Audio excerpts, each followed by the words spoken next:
Next subject, personal development. Some of the things Mr. Shoaff taught me starting at age 25, some things came quickly, some things came easily. Setting goals, that was easy. We're going to talk about that later on. This one I had to struggle with, personal development. It was hard for me to give up my old blame list. It was so comfortable blaming the government and blaming my negative relatives and the company policy, unions, wage scale, economy, interest rates, prices and circumstances and all that. That was difficult for me to give up. That was quite a transition for me to make, and blaming myself. Mr. Shoaff started out with something very, very important. Let me give that to you. He said, it's not what happens that determines the major part of your future. It's not what happens. What happens to us all. He said the key is what you do about it. It's not what happens, it's what you do about it. And he said if you will start that process of change, do something different the next 90 days than you did the last 90 days, like picking up the books to read. Do something different like the new health disciplines, relationship with your family, whatever it is, doesn't matter how small it is. If you'll start doing different things with the same circumstances, since we cannot change the circumstances, but we can change ourselves. We can change what we do. And then he gave me another secret to success when he said, what you have at the moment, Mr. Rohn, you've attracted by the person you've become. What you have at the moment, you've attracted by the person you've become. Few little simple principles here. Once you understand these, it starts to explain so much. Sometimes it's a little tough to take, blaming yourself instead of the marketplace, taking responsibility instead of putting it off on someone else. That transition sometimes is a challenging mission. And this one was a little tough for me. He said, Mr. Rohn, you've got pennies in your pocket, you've got nothing in the bank, the creditors are calling, you're behind on your promises. And he says, here's how that occurs. You've attracted, up until now, you've attracted things to you because of the person you've become. Now I said, well, how can I change all that? He said, very simple. If you will change, everything will change for you. You don't have to change what's outside. All you've got to change is what's inside. To have more, you simply have to become more. And then he said, don't wish it was easier, wish you were better. Don't wish for less problems, wish for more skills. Start working on yourself, making these personal changes. And he said, it'll all change for you. So let's talk a little bit about personal development. That extraordinary adventure I undertook starting at age 25. And I've never ceased that adventure. I'm still going for it in the 90s. I want to get better and better. I want my craft to get better, my business operations to get better, the things I do to get better. Because once I picked up this simple formula, I'm telling you, it's easy to figure out where the problem is if you go to work on it. Now, let's talk about personal development. And in helping kids understand personal development, I always start with money. Now, money's not the only place to start. Money certainly isn't the only value, but we've all got to start somewhere, and money's something you can count, right? Kids are interested in money. A lot of things are a little tougher to measure, but economics is pretty easy, right? Because you can count. Okay, somebody says, how are you doing? You say, I don't know. Let's count. Now, this is not the only count. I understand that. There's a lot of other things to count. But to see if there may be some errors in your judgment and lack of disciplines in your life, we might as well start with money, because it's so easy to count. So let's just start there and see whether or not maybe we have messed up. So here's how I explain it to kids. We get paid for bringing value to the marketplace. Key to understanding economics. We get paid for bringing value to the marketplace. Marketplace is also described as reality. Reality, the marketplace. Now, it takes time. It takes time to bring value to the marketplace, but we don't get paid for time. It's very important for kids to understand, as well as adults. We don't get paid for time. Mistakenly, the man says, well, I'm making about $20 for an hour. Not true. Not true. If that was true, you could just stay home, have him send your money. No, it's not true. You don't get paid for the hour. You get paid for the value you put in the time. So we don't get paid for time, we get paid for value. Now, since that's true, here's one of the key questions of the afternoon. Is it possible to become twice as valuable and make twice as much money in the same time? Is it possible to become 3 times as valuable as you and make 3 times as much money in the same time? Is that possible? Of course. If you want to really emphasize something, that's a good phrase to it. Now, all you have to do to earn more money in the same time is simply become more valuable. America's unique. It's a ladder to climb. Starts down here, what, about $4 an hour? Big argument last year in Congress about the starting place. Should be 5, should be 5, should be 5. Well, no, it doesn't need to be 5. Why not start with 4? It's a ladder, right? This is not a bed. This is a ladder. This is a ladder to climb. Starts at $4. Now somebody says, well, should be 5, should be 5. Well, maybe. If you're going to stay at the bottom for the rest of your life, it probably should be 5. But that's kind of a pitiful way to live. Start and not grow. Start and not change. Start and not become more valuable. Hey, the whole scenario of life is to start, number 1, and what? Become more valuable, number 2. So America's a ladder to climb. Starts at $4 an hour, and the more valuable you become, you just keep moving up the ladder. Top income last year, what, 52 million? Guy that runs Disney? Would a company pay somebody for 1 year's work $52 million? And the answer is, of course. This is one of those of course places. Of course. If you help a company make $1 billion, would they pay you $52 million? The answer is, of course. It's chicken feed. I mean, that's not much money. Now, why that much money? Because he has become so valuable. Now, why would we pay somebody only $4 an hour? They're not very valuable to the marketplace. Now, we got to make that distinction, to the marketplace. Might be a valuable brother, a valuable member of the community, valuable member of the church, valuable member in the sight of God, to the human family, of course, those kind of values. But to the marketplace, which is called what? Reality, you're not very valuable, you don't get much money. Those are called the facts. I mean, that's how that is. Well, then how do you get more money? Simple answer. Somebody says, well, I'll go on strike for more. Well, here's a major problem with that. You can't get rich by demand. Somebody says, well, I'm waiting for a raise. I'm telling you, it's easier to climb than to wait for a raise. Not just become more valuable rather than wait. I'm telling you, that's the key to all good things. Becoming more valuable. Why would we pay somebody $400 an hour? They've become more valuable to the marketplace. See how this works? I'm telling you, this stuff is so easy. This is America. This is a ladder. Far is it from 4 to 5? I'm telling you, it's not far. $4 to $5 an hour? If you work for McDonald's, haul out the trash, they'll pay you $5 an hour. If you whistle while you haul out the trash, they'll pay you $5 an hour. I'm telling you. You'll get an extra $1 just for a good attitude. Yay, McDonald's. Wear the hat. The bread well. $5. And then you just keep becoming more valuable, more valuable, more valuable. I got a telephone call 5 years ago. Company said, we're ready to expand internationally. We need some help. I was sort of semi-retired, right? Looking for the next exotic beach.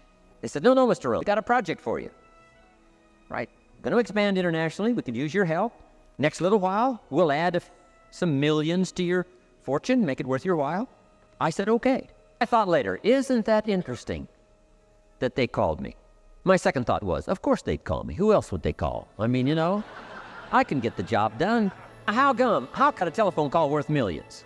I had become valuable. Now, I'm a farm boy from Idaho. I was raised in obscurity. 1 year of college, and I thought I was thoroughly educated. Made all kinds of mistakes galore. At age 25, the creditors are calling me saying, hey, you told us the check was in the mail. I got pennies in my pocket. I got nothing in the bank. I'm behind on my promises. How come I get a telephone call 5 years ago and it's worth millions? I changed. I turned my life around. Is it possible to become worth millions? Speaking economically, now there's a lot of values to become, but let's just talk economics. Is it possible to become that valuable? The answer is, of course. Now let me give you the secret. Show said, here's the secret, Mr. Rohn. Learn to work harder on yourself than you do on your job. Once I got that, it turned my life around. Learn to work harder on yourself than you do on your job. He said, if you work hard on your job, you'll make a living. If you work hard on yourself, you can make a fortune. If you would have known me at age 25, you would have said, Jim Rohn's a hard worker. If you'd have known me, you'd have said that. I'm the guy, I don't mind coming a little bit early, staying a little bit late, I don't mind that. You'd have said, well, Jim Rohn's a hard worker. You say, well, how come he's got pennies in his pocket and nothing in the bank and behind on his promises? Well, I was a hard worker, but I was working hard on my job, not on myself.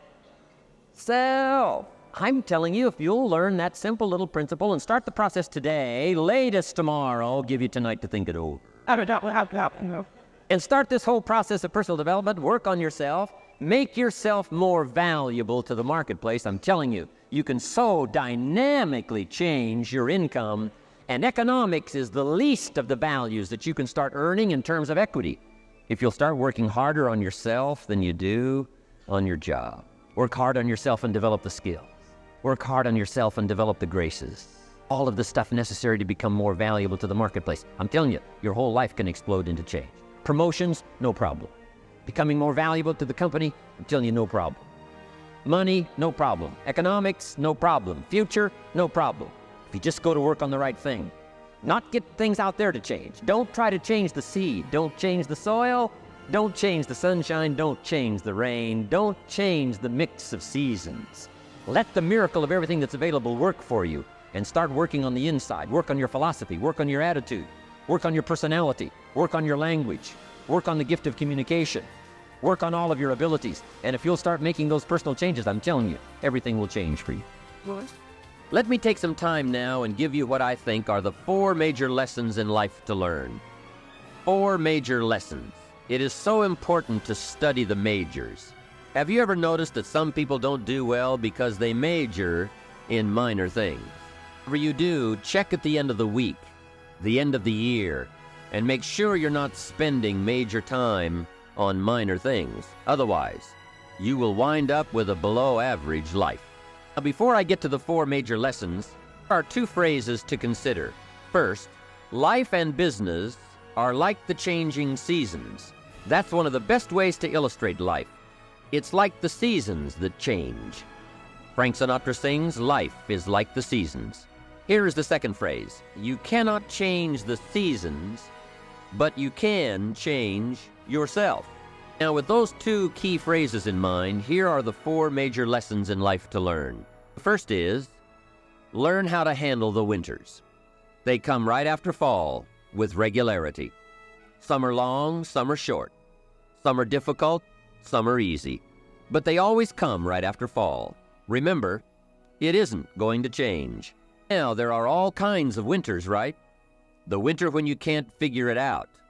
The winter when it all goes smash. Wintertime, we call it the winters of your life.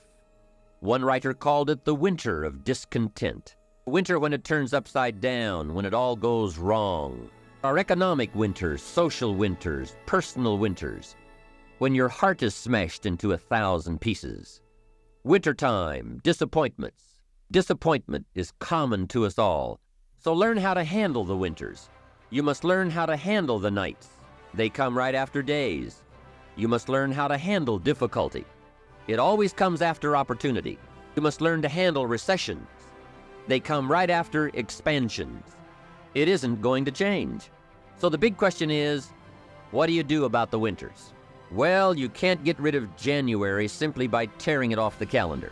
But here's what you can do. You can get stronger, you can get wiser, and you can get better. Make a note of that trio of words: stronger, wiser, better. See, the winters won't change, but you can.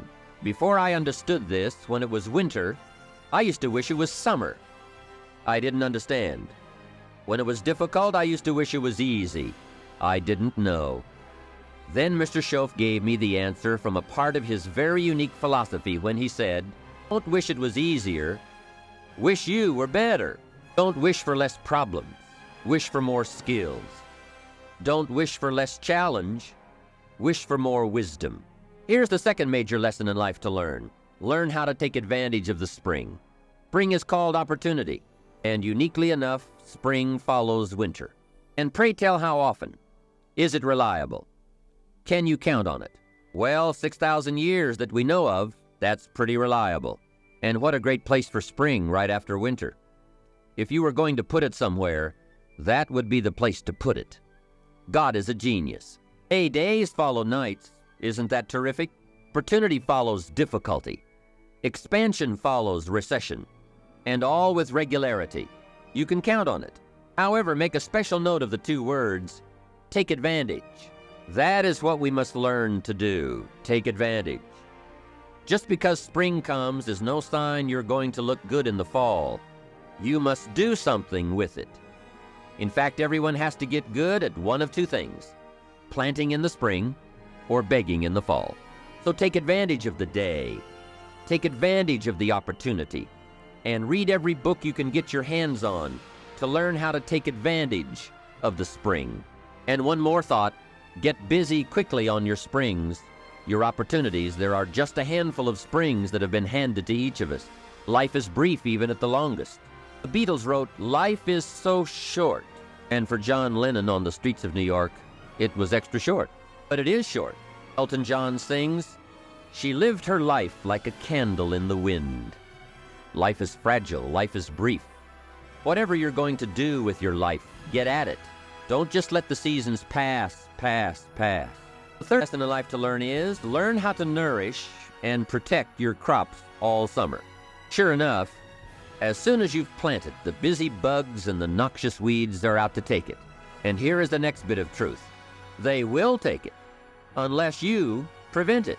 That is the third major lesson to learn, major skill to develop: preventing the intruder from taking the good. Here are two key phrases to consider under the third major lesson. Number one, all good will be attacked. That's the first phrase. On this planet, all good will be attacked. And don't press me for a why. I was not in on some of the early decisions, so I don't know why. All I know is, it's true. Let reality be your best beginning.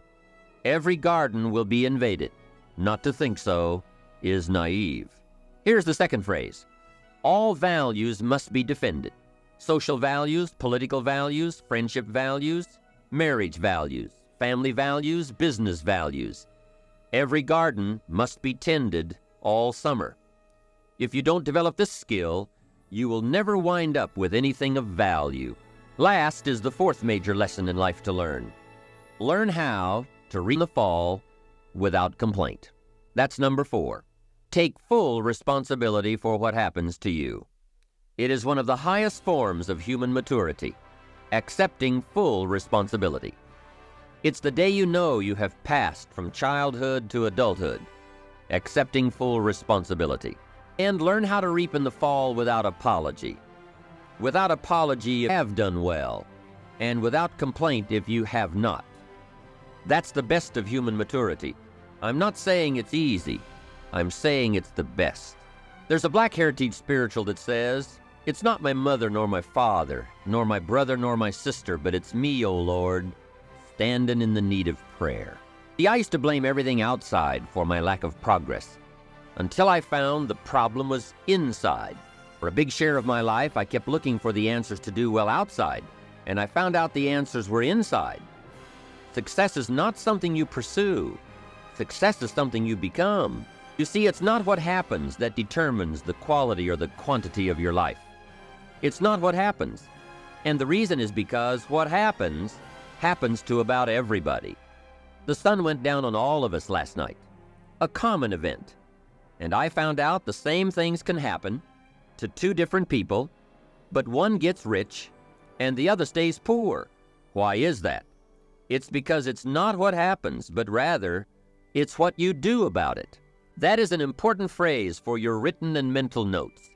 It's not what happens, it's what you do that makes the difference in how your life works out. What happens is about the same for everybody. It's what people do that makes the difference. Anything can happen, right? I've heard all of the stories. Hey, I've been one of the stories. We could all tell stories for days on end. Anything can happen. Have you heard of Murphy's Laws? Surely you have. Murph had these laws. One of the laws was, if anything can go wrong, it will. That's one of Murphy's laws. Anything can happen. Fallen out of the sky so many times. Once to the tune of a couple of million. Devastating. Took me a while to get over that one. Now, it wasn't all that much, but it was all I had. That's much, right? When it's all you've got. If you've got 3 and 2 go and you've got 1 left, you aren't looking that bad, but when it all goes. I'm sure you've had that kind of experience. Of course, a long time ago, when you ran out of money and got to 0, you were all through. Heck, now you can whistle right on by 0, right? They will bury you these days. But those are happenings. Everyone's got the same happenings. Someone says, yes, but you don't understand the disappointments I've had. Come on. Everyone has disappointments. Disappointments are not special gifts reserved for the poor. Everybody has them. The question is, what are you going to do about it?